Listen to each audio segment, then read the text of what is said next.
সামনের সিটে আবরারের সাথে বসেছে মিতা। আবরার ড্রাইভিং করছে, পেছনে বসে মোবাইল টিপতে ব্যস্ত অরিয়ন। মাঝে মধ্যে কলে বিজনেস নিয়ে কথা বলছে। শীতের সন্ধ্যাটা আরো মনোরম করতে গাড়িতে গান চালু করে আবরার। গানের সাথে ধীরে ধীরে গলা মিলিয়ে মাঝে মধ্যে আর চোখে মিতার দিকে তাকাচ্ছে আবরার। মিতার দিকে তাকাতেই যেন মুখে বিশাল এক হাসি ফুটে উঠল আবরারের। মিতা বাইরের দিকে জানালা দিয়ে তাকিয়ে আছে। গানটা বাজতেই নিজের অজান্তে আর চোখে রিয়ার ভিউ মিররের দিকে তাকায় মিতা। পেছনে বসে থাকা অরিয়নকে মিররে দেখা যাচ্ছে। এক দৃষ্টিতে আয়নার দিকে তাকিয়ে রইল মিতা। হুট করে মাথা তুলে সামনের দিকে তাকাতেই মিতার সাথে চোখাচোখি হয়ে যায় অরিয়নের। নিমেষেই চোখ নামিয়ে বাইরের দিকে তাকায় মিতা। কি হচ্ছে এসব? এভাবে লুকিয়ে লুকিয়ে অরিয়ন ভাইয়াকে দেখার কি আছে? মনে মনে ভাবে মিতা। হাবিব চৌধুরীর কথাটা হুট করেই মনে পড়ে যায় মিতার। অরিয়ন? ধীরে ধীরে বলে ওঠে মিতা। নামটা নিতেই কেমন যেন এক অজানা অনুভূতি অনুভব করে মিতা। রিয়ন? নিজের অজান্তেই মুখ থেকে বেরিয়ে আসে কথাটা। কি বললি? মিতার দিকে তাকিয়ে প্রশ্ন করে আবরার। আবরারের প্রশ্ন শুনে কিছুটা ভয় পেয়ে যায় মিতা। কি আজে বাজে ভাবছিল এতক্ষণ। তার উপর রিয়ন কোথা থেকে মাথায় আসলো কিছুই বুঝতে পারছে না, কিন্তু আবরারের মুখ দেখে বোঝা যাচ্ছে ও কিছুই ভালো করে শুনতে পায়নি। বলছি আর কতক্ষণ লাগবে? এই তো 5 মিনিট। রাস্তার দিকে তাকিয়ে গাড়ি চালাতে চালাতে বলে আবরার। মিতার ভুল হয়েছে। মিতা ভেবেছিল হয়তো বাড়িতে বিয়ে হচ্ছে, কিন্তু না, বিয়েটা হচ্ছে রেডিসন ব্লুতে। উচ্চবিত্ত পরিবারে হওয়ার কারণে এসব কিছু মিতা ছোটকাল থেকে দেখে আসছে। গাড়ি পার্ক করতেই আবরার, মিতার অরিয়ন গাড়ি থেকে নেমে আসে। অরিয়ন মিতার কাছাকাছি এসে মিতার হাত ধরে নিজের হাতের মুঠোয় নিয়ে নেয়। ভাইয়া কি করছিস? হঠাৎ করে অরিয়নের এমন পদক্ষেপ দেখে প্রশ্ন করে আবরার। সবাই জানে পছন্দ করে বিয়ে করেছে, তাহলে দূরে দূরে থাকা মানায় না। কথাটা বলেই মিতাকে টেনে নিজের কাছাকাছি নিয়ে আসে অরিয়ন। অরিয়নের শরীরের সাথে মিতার শরীর স্পর্শ করতেই যেন একদম লাল হয়ে গেল মিতা। এক নজরে কিছুক্ষণ নিজের হাতের দিকে, আবার কিছুক্ষণ অরিয়নের দিকে তাকিয়ে থাকলো মিতা। এমন তো না আজ প্রথম হাত ধরেছো, তাও কেন এমন লাগছে আজ? অদ্ভুত এক অনুভূতি কাজ করছে কেন আজ তোমার জন্য রিয়ন? অরিয়নের দিকে তাকিয়ে মনে মনে বলে মিতা। আবরার পেছন পেছন হাঁটছে। বয়সের পার্থক্য যেন কিছুই লাগছে না মিতার অরিয়নের সামনে, বরং সবকিছু সহজ আর সুন্দর লাগছে। কথাটা ভাবতেই যেন বুকটা জ্বলে উঠলো আবরারের। মিতা আর অরিয়নের হাতের দিকে তাকিয়ে কিছুক্ষণ নিজের হাতের দিকে তাকিয়ে রইল আবরার। একদিন এই অভিনয় শেষ হবে, শুরু হবে আমাদের নতুন কাহিনী, যে গল্পে তুই আমার আর আমি তোর। মিতার দিকে তাকিয়ে মনে মনে বলে আবরার। আরিয়ান ভাইয়া তাড়াতাড়ি আসো। পেছনে তাকিয়ে আবরারের দিকে তাকিয়ে একটা হাসি দিয়ে বলে মিতা। আবার একটা হাসি দিয়ে তাড়াতাড়ি হেঁটে গিয়ে মিতার সাথে হাঁটতে থাকে। মা? মায়া চৌধুরীকে দেখে অরিয়নের হাত ছেড়ে দৌড়ে তার কাছে চলে যায় মিতা। মিতা? মিতাকে জড়িয়ে ধরে বলে মায়া চৌধুরী। কেমন আছো তুমি? মায়ের দিকে মিষ্টি হাসি দিয়ে বলে মিতা। আমি ভালো আছি, তুই কেমন আছিস? কোনো সমস্যা হচ্ছে না তো? নিজের হাত দিয়ে মিতার গাল ধরে বলে মায়া চৌধুরী। না মা, কোনো সমস্যা নেই, আমি ভালো আছি। বাবা কোথায়? তোর বাবা তোর মাহফুজ আঙ্কেলের সাথে কথা বলছে। ও তুমি মায়া? মিতার কথা শেষ হওয়ার আগেই ডাক দেয় আনিকা চৌধুরী। আনিকা আপা কেমন আছেন? জিজ্ঞেস করে মায়া চৌধুরী। এই তো ভালো, তোমার কি অবস্থা? ভালো আপা। এখানে আসো, তোমাকে মিসেস সুলতানার সাথে পরিচয় করিয়ে দিই। মায়া চৌধুরীর হাত ধরে বলে আনিকা। চলেন আপা। কথাটা বলেই আনিকা চৌধুরীর সাথে চলে যায় মায়া চৌধুরী। টেবিলে বসে আছে আবরার, মিতার, অরিয়ন। সামনেই বউ আর বর বসা। আপুটাকে কি সুন্দর লাগছে দেখো। আবরারের দিকে তাকিয়ে বলে মিতা। বউ মানে রূপা সিদ্দিকী সামনেই বসে আছে আকাশি রঙের এক লেহেঙ্গা পরে। ভারী কাজের লেহেঙ্গার মাঝখানে পিঙ্ক কালারের ফুল করা। সাধারণত বিয়েতে এই কালারের লেহেঙ্গা কেউ পরে না। রূপার পরার কারণ একটু পরেই বুঝতে পারে মিতা। বর মানে নোয়ার চোখের কালারের সাথে ম্যাচ করে লেহেঙ্গা কিনেছে রূপা। কতটা ভালোবাসা দুজনের মধ্যে, কথাটা ভাবতেই মনটা ভালো হয়ে যায় মিতার। তুই দেখ, আমার দেখার ইচ্ছা নেই। শব্দ করে হাসতে থাকে মিতা। একদম হাসবি না। নামটা বলতে গিয়ে বলল না আবরার। অরিয়নের দিকে তাকাতেই দেখতে পায় অরিয়ন অপেক্ষা করছে আবরারের কথা শেষ হওয়ার। মিতা। কথা কমপ্লিট করে আবরার। অরিয়ন আবারও মোবাইল টিপতে ব্যস্ত হয়ে পড়ে। নোয়া ভাইয়া না তোমাকে পেটালো? কারণটা কি আরিয়ান ভাইয়া? হাসতে হাসতে বলে মিতা। চুপ থাক একদম, না হয় এখন তোকে আমি পেটাবো। গম্ভীর হয়ে বলে আবরার। দেখো না, বয়সের পার্থক্য এদের ভালোবাসায় বাধা হতে পারেনি। রূপার নোয়ার দিকে এক দৃষ্টিতে তাকিয়ে বলে মিতা। কথাটা বলেই অরিয়ন মিতার দিকে তাকিয়ে থাকে। মিতার চেহারা দেখে কিছু বোঝার চেষ্টা করছে। স্টেজে বসে থাকা নোয়া রূপাকে রেখে ধীরে ধীরে হেঁটে আসে অরিয়নের টেবিলের দিকে। কি অবস্থা অরিয়ন ভাইয়া, ভালো আছেন? অরিয়নের সামনে এসে জিজ্ঞেস করে নোয়া। এই তো ভালো, তুই কেমন আছিস নোয়া? নোয়ার সাথে হ্যান্ডশেক করে বলে অরিয়ন। সামনে আবরার থাকলেও আবরারকে ইগনোর করে অরিয়নের সাথে কথা বলতে দেখে মিতা মিটমিট করে হাসতে থাকে আবরারের দিকে তাকিয়ে। আবরার ভ্রুকুচকে তাকিয়ে থাকে মিতার দিকে। আজ ভাইয়া স্পেশাল দিনে লাইভ গানের ব্যবস্থা করেছে বাবা, আপনি কিন্তু গান শোনাবেন প্লিজ ভাইয়া। আমি কিভাবে? এত শিল্পী এনেছিস ওদের দিয়ে গাওয়া, আমি অন্যদের গাইব? না ভাইয়া, আপনার গান শোনাতেই হবে। আপনি যে স্টেজে বসে থাকা রূপার লেহেঙ্গার মেকআপ ঠিক করতে একজন মহিলার পাশাপাশি পুরুষও উঠেছে, যে কিনা রূপার মুখের মেকআপ ঠিক করে নিচ্ছে। সেদিকে চোখ যেতেই কথা বন্ধ করে দেয় নোয়া। তুমি থাকো, আগে এই ফকরের হাত ভেঙে দিয়ে আসি আমি। কথাটা বলেই 1 মিনিট অপেক্ষা করে না, চলে যায় নোয়া। পুরাই পাগল তাই না? নোয়ার দিকে তাকিয়ে বলে মিতা। ভালোবাসায় মানুষ পাগলামি করে। মিতার দিকে তাকিয়ে উত্তর দেয় আবরার। অরিয়ন ভাইয়াকে তো কখনো এমন করতে দেখিনি। হঠাৎ করেই বলে ওঠে মিতা। কথাটা বলতেই যেন ঘোর কাটলো মিতার। কথাটা মুখ ফসকে বের হয়ে গেছে। সব ভালোবাসা একরকম হবে তার কোনো কথা নেই, আর এসবে মন না দিয়ে পড়ালেখায় মন দে, বলে ওঠে অরিয়ন। সায় মিলায় মিতা। কেন যে শাড়ি পরেছিলাম। ওয়াশরুমে ঢুকতে ঢুকতে বলে মিতা। শাড়ির কুচি নিয়ে এক ঝামেলায় পড়েছে মিতা। এই পর্যন্ত কতবার উষ্টা খেয়ে পড়তে গিয়ে বেঁচেছে তার ঠিক নেই। এখন তো শাড়ি প্রায় খুলেই যাচ্ছে, তাই শাড়ি ঠিক করতেই ওয়াশরুমে ঢুকেছে মিতা। শাড়ির কুচি ঠিক করে ওয়াশরুমে ঢোকে মিতা। ফ্রেশ হয়ে একটু পরে ওয়াশরুম থেকে বের হতেই বেসিনের সামনে দাঁড়িয়ে থাকা মেয়েকে দেখে চমকে যায় মিতা। মেয়েটা মিতাদের কলেজেই পড়ে। যেখানে মিতা সায়েন্সের স্টুডেন্ট, সেখানে মেয়েটা ব্যবসা শিক্ষার স্টুডেন্ট। কিন্তু যা মিতাকে চমকে দেয় তা মেয়েটা না, তা হলো মেয়েটা আয়নার সামনে নিজের জামার গলা ধরে খানিকটা নিচে নামিয়ে বুকের ওপর থাকা কিছু একটা চেক করছে। মিতা হঠাৎ করে ওয়াশরুম থেকে বের হওয়াতে মেয়েটা অপ্রস্তুত হয়ে পড়ে, যার কারণে জামাটা ঠিক করার সময়ও পায়নি। ওয়াশরুমের সামনে দাঁড়িয়ে মিতা স্পষ্ট দেখতে পাচ্ছে মেয়েটার বুকের ডান পাশে স্পষ্টভাবে সাদমান লেখা। এমন না সেটা ট্যাটু করা, মনে হচ্ছে কেউ আঘাত করার উদ্দেশ্যে ধারালো কিছু দিয়ে জোর করে লিখেছে নামটা। Are you alright? দুপা এগিয়ে গিয়ে বলে মিতা। কথাটা বলেই জামার গলা ঠিক করে মেয়েটা নিমেষেই বের হয়ে যায় ওয়াশরুম থেকে। কি ভয়ঙ্কর! কথাটা বলে নিজের হাত ধুতে ব্যস্ত হয়ে পড়ে মিতা। যারা যারা গান পারে তারা তারা শিল্পীদের গান শেষ হলেই গান গাওয়ার চেষ্টা করছে। এখন যে গান গাইছে তার গান গাওয়া শেষ হলেই অরিয়ন গান গাইতে যাবে। নোয়ার রিকোয়েস্ট ফেলতে পারেনি অরিয়ন, এত বছরের পরিচয়। মিতার সাথে বসেছে মায়া চৌধুরী। মায়া চৌধুরীর পাশে আনিকা ও হাবিব চৌধুরী বসেছে। হাবিব চৌধুরীর পাশে ওয়াহিদ। আবরার এবং অরিয়ন বসেছে একসাথে। অল দ্য বেস্ট অরিয়ন ভাইয়া, বলে মিতা। অল দ্য বেস্ট ভাইয়া, বলে আবরার। একটা হাসি দিয়ে স্টেজে উঠে মাইক নিয়ে বসে অরিয়ন। চোখ বন্ধ করে একটা দীর্ঘশ্বাস ফেলে চোখ খুলে গাইতে শুরু করে।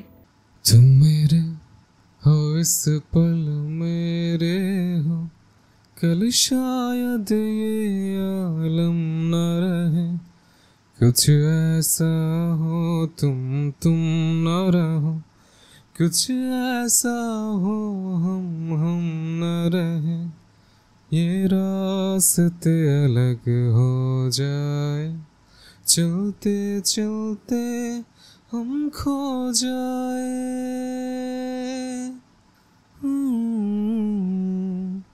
मैं फिर भी तुमको चाहूँगा, मैं फिर भी तुमको चाहूँगा, इस चाहत में मर जाऊँगा, मैं फिर भी तुमको चाहूँगा।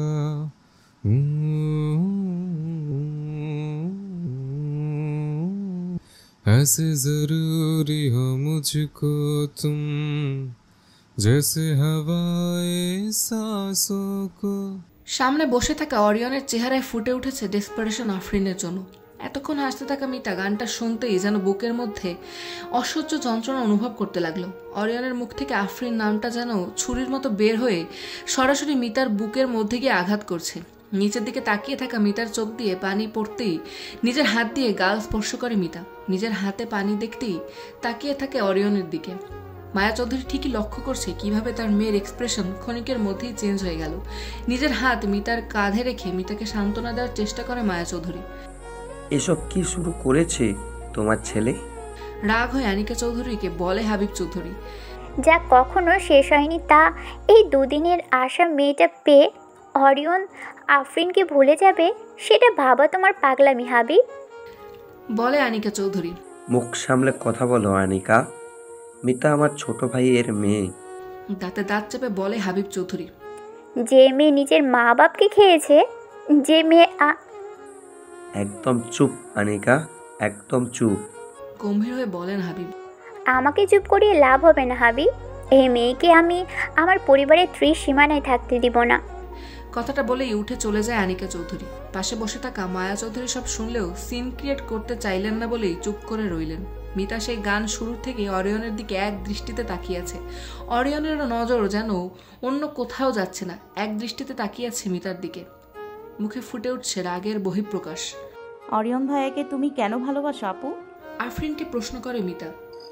আফনান এমন একজন মানুষ যাকে কেউ ভালো না বেসে থাকতেই পারবে না। মিতার দিকে তাকিয়ে একটা হাসি দিয়ে বলে আফরিন। আপু, তোমার আফনানকে যে আমিও ভালোবেসে ফেলেছি।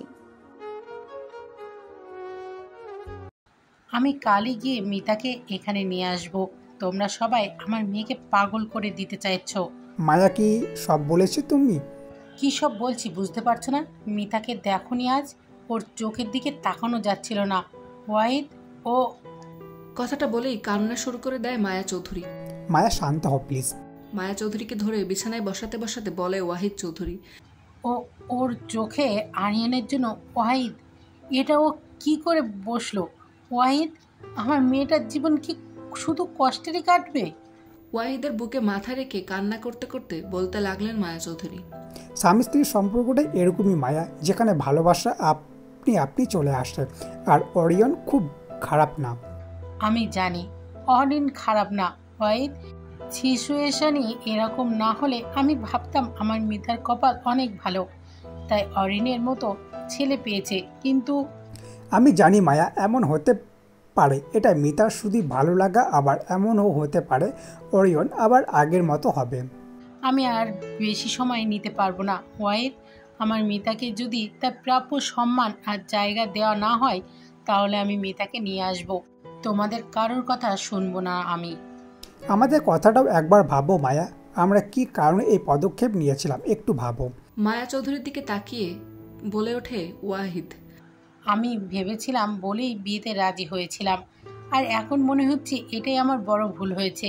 মায়া ওয়াহিদ কিছু বলার আগেই কান্না করতে থাকা মায়া চৌধুরী ওয়াশরুমে চলে যায়।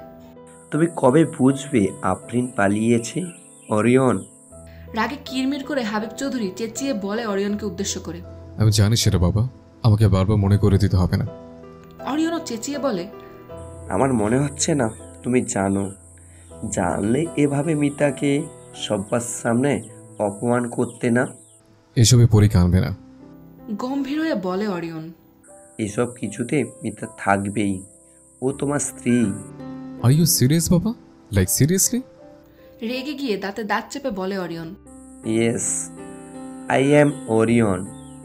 এখন সময় হয়েছে অতীত ভুলে বর্তমান মেনে নেওয়া যে মিতাই তোমার বর্তমান আর ভবিষ্যৎ। পরীকে আমি ভালো রাখতে পারবো না বাবা। নিজের রাগটা একটু কমানোর চেষ্টা করে বলে অরিয়ন। ও যদি কারোর সাথে ভালো থাকে তাহলে সেটা একমাত্র তুই অরিয়ন। হাবিব চৌধুরীর কথা শুনে অবাক হয় অরিয়ন। হাবিব চৌধুরী অরিয়নের সাথে তুই করে কথা বলে একমাত্র যখন তিনি ইমোশনাল হয়ে পড়ে তখনই। মিতা তোকে খুব ভালোবাসে বলে ফেলে হাবিব চৌধুরী। আমিও পরীকে খুব ভালোবাসি বাবা, এতটাই যে ওর সাথে অন্যায় হবে ভাবতে আমার শরীরে কাঁটা দিয়ে ওঠে। কিন্তু বাবা, কথাটা বলে নিজের বাবার দিকে এগিয়ে যায় অরিয়ন। কিন্তু বাবা, এই ভালোবাসা আর স্বামী স্ত্রী ভালোবাসা এক নয়, আর আমার পক্ষে পরীকে ওভাবে ভালোবাসা সম্ভব নয়। শুধু মিতা কেন, আমি অন্য কাউকেই পারবো না। আফরিন তোকে ধোঁকা দিয়েছে তা জানার পরও? হ্যাঁ, সব জানার পরেও, কারণ অভিনয় আফরিন করেছিল, আমি না বাবা। কথাটা বলেই আর কোনো কথা না বলে হাবিব চৌধুরীর রুম থেকে বেরিয়ে আসে অরিয়ন। আয়নার সামনে বসে জুয়েলারিগুলো খুলছে মিতা। চোখ আর মুখ লাল হয়ে আছে কান্নার কারণে। পরক্ষণেই কিছু মনে পড়তে ঠোঁটের কোণে এক চিলতে হাসি ফুটে ওঠে। পরক্ষণে আবারও চোখ থেকে পানি পড়তে শুরু করে। আচ্ছা, ভালোবাসলে কি এরকম অনুভব হয়? হ্যাঁ, অরিয়ন ভাইয়াকে নিয়ে এরকম অনুভূতি কেন আসলো? মনে মনে ভাবে মিতা। ছোটবেলা থেকে কাজিনদের মধ্যে অরিয়নকে কেন মিতা সবার থেকে বেশি পছন্দ করতো তা মিতা জানে না। শুধু জানে যখন আফরিনের সাথে সম্পর্ক হলো তখন মিতা অনেক খুশি হয়েছিল এই ভেবে যে এখন প্রতিদিন অরিয়ন ভাইয়ের সাথে দেখা হবে। আফরিনের সাথে সম্পর্কে সেই 6 বছরে এমন কোনোদিন যায়নি যেদিন অরিয়ন আফরিনের জন্য ফুল বা চকলেট এনেছে কিন্তু মিতার জন্য আনেনি। অনিয়ন বলাতে রাগ হয়ে যাওয়ার অভিনয় করা অরিয়নের জন্য এক অজানা অনুভূতি অনুভব করলো যেদিন আফরিন চলে যাওয়াতে অরিয়নের মুখটা অসহায়ের মতো হয়ে গেল।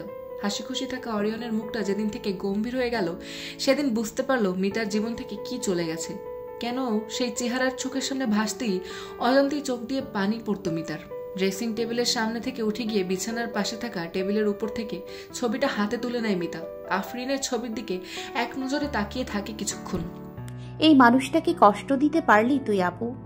তোর আফনান তো একদম ভালো নেই আপু। কোথায় তুই? সত্যি কি তুই পালিয়েছিস?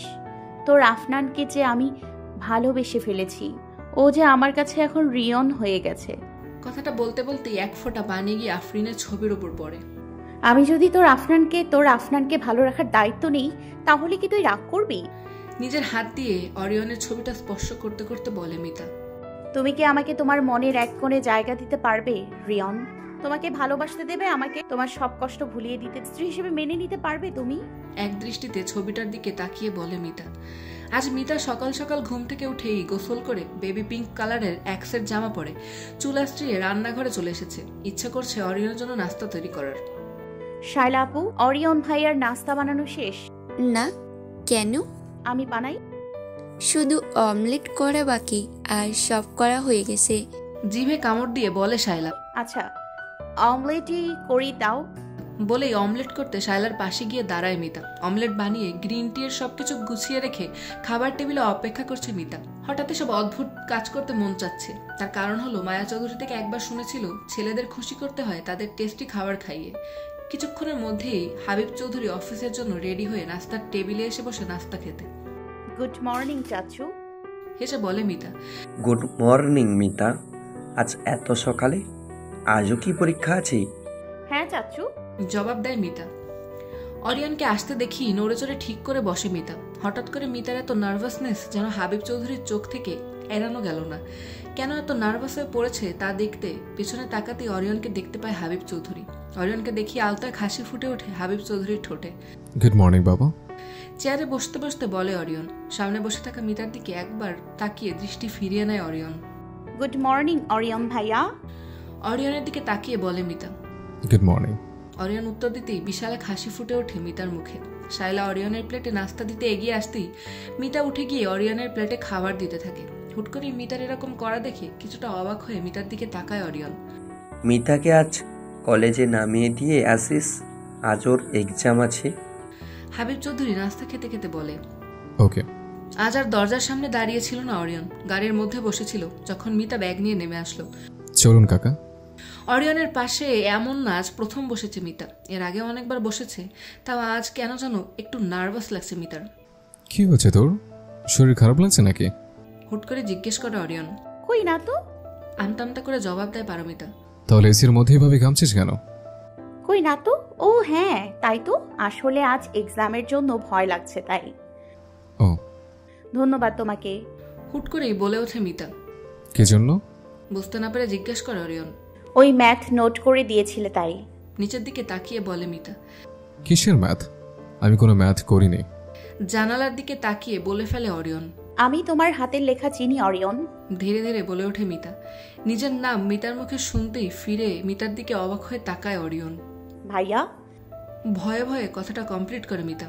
অরিয়ন আর কোনো কথা না বলেই নিজের মোবাইল নিয়ে কানের কাছে নিয়ে কথা বলতে শুরু করে। কিছুটা হতাশ হয়ে জানালার দিকে তাকিয়ে থাকে মিতা। আজ আবারও অরিয়নের দরজার সামনে বই নিয়ে দাঁড়িয়ে আছে মিতা। এমন নয় ম্যাথটা বুঝতে পারছে না, মনে মনে ঠিক করে মিতা। এটা সেটার বাহানা করে কিভাবে অরিয়নের কাছাকাছি থাকবে সেই বাহানা খুঁজতে থাকে মিতা। প্রথমবার নক করতেই পারমিশন দেয় অরিয়ন। কিছুটা ভয়ে ভয়ে ভিতরে ঢোকে মিতা। অরিয়ন আজ আর টেবিলে বসা নেই, ফাইল আর ছড়িয়ে ছিটে থাকা কাগজ নিয়ে মাটিতে বসে আছে। সাদা টি শার্ট আর ট্রাউজার পরে অরিয়নের সমস্ত ধ্যান ফাইলের উপর। মাটিতে বসে থাকা অরিয়নকে দেখতে মনে হচ্ছে শিল্পীর এক নিখুঁত আঁকা জীবন্ত একটা ছবি, যার থেকে ক্ষণিকের জন্য নজর সরাতে পারছে না মিতা। দরজা খোলার শব্দ শুনেছিল অরিয়ন, কিন্তু তাও কোনো শব্দ না পেয়ে দরজার দিকে তাকায় অরিয়ন। সামনে দাঁড়িয়ে মিতা, পরনে সকালের সেই পিঙ্ক কালারের জামাটা, চুলগুলো সুন্দর করে বেনি করা, মনে হচ্ছে রুমে আসার আগেই হয়তো করে এসেছে। ঠোঁট ভিজে আছে পিঙ্ক কালারের গ্লোভস দিয়ে। অরিয়নের দৃষ্টি মিতার মুখ থেকে হাতে থাকা বইয়ের দিকে যায় পরক্ষণেই। I need help. অরিয়নের দিকে এগিয়ে দিয়ে বলে মিতা। তোর স্যারকে দেখতে সুন্দর? মিতার দিকে তাকিয়ে প্রশ্ন করে অরিয়ন।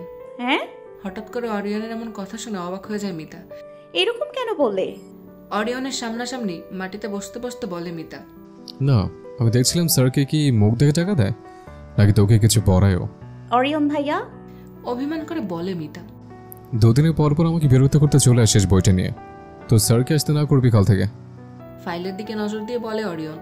তাহলে কি ডেইলি তুমি পড়াবে? কৌতূহল নিয়ে জিজ্ঞেস করে মিতা। যদি অরিয়ন প্রতিদিন মিতাকে পড়ায় তাহলে দুজন একসাথে সময় কাটাতে পারবে। অরিয়নকে ওর একা একা মন খারাপ করে সময় কাটাতে হবে না। মাথা খারাপ তোর? দেখছিস কি পরিমাণে কাজ আছে আমার। আরিয়ানের কাছে যা, এখন হেল্প করতে পারবো না। তাহলে কাজ শেষ করার অপেক্ষা করি। ধীরে ধীরে বলে ওঠে মিতা। আজ না পড়ে, আজ একটু ঝামেলা আছে, কাল ভালো করে বুঝিয়ে দেব। হেসে বলে অরিয়ন। সত্যি? অরিয়নের কথা যেন বিশ্বাস করতে পারছে না, তাই আবারও জিজ্ঞেস করে মিতা। হ্যাঁ তাই। Thank you so much Orion ভাইয়া, বলে মিতা। মিতার কথা শুনে আলতো এক হাসি ফুটে ওঠে অরিয়নের। মিতাও খুশিতে খুশিতে বেরিয়ে আসে রুম থেকে। সবকিছু এভাবে চলতে থাকলে একসময় নিজেদের মধ্যে সব ঠিক হয়ে যাবে, আর তখন মিতা নিজের মনের কথা বলে দেবে অরিয়নকে।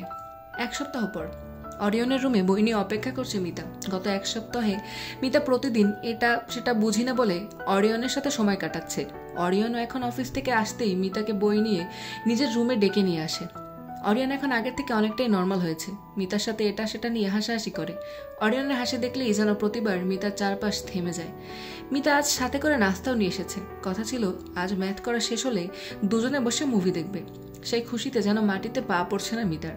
আর কতক্ষণ রিয়ন ড্রেসিং টেবিলের সামনে গিয়ে এটা সেটা দেখতে দেখতে নিজে নিজে বলে মিতা। দরজা খোলার শব্দ শুনতেই পেছন ফিরে তাকায় মিতা। দরজার সামনে দাঁড়িয়ে আছে অরিয়ন। ছুটে সর্বদাই অরিয়নকে গম্ভীর মনে হয় মিতার, কিন্তু একমাত্র যারা অরিয়নকে ভালো করে চেনে তারাই জানে অরিয়নের মনটা কতটা নরম। আমি কখন থেকে অপেক্ষা করছি আজ এত লেট। মিতার কথা শেষ হওয়ার আগেই দু কদমে মিতার সামনাসামনি এসে দাঁড়ায় অরিয়ন। পরক্ষণেই অরিয়নের ঠোঁট স্পর্শ করে মিতার ঠোঁটকে।